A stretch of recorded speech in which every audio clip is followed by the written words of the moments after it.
Greg, Yeah. tell me about Bondage Breaker and what you hope Man and Intercept will learn by reading that.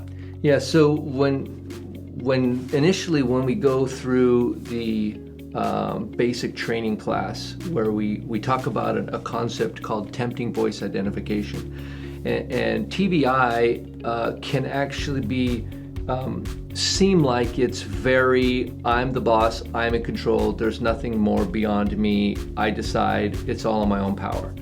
And there is a spiritual element that is real and needs to be addressed.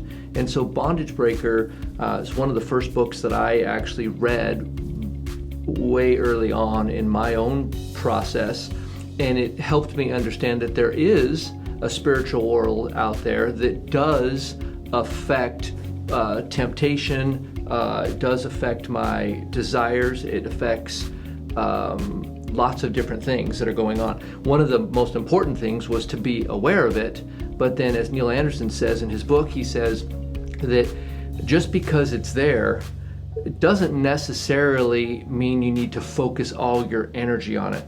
He talks about certain things like spend your time talking to God about things rather than talking to Satan about things, because in Christ, he's a puny adversary. Without Christ, he's formidable. And so as you're going through this, it's good to understand the dynamics between the spiritual world and the spiritual forces that are at work, plus combining that with tempting voice identification. And in our basic training class is you have your own carnal desires and your flesh at work. And so there's kind of a give and take and a component where they're both true.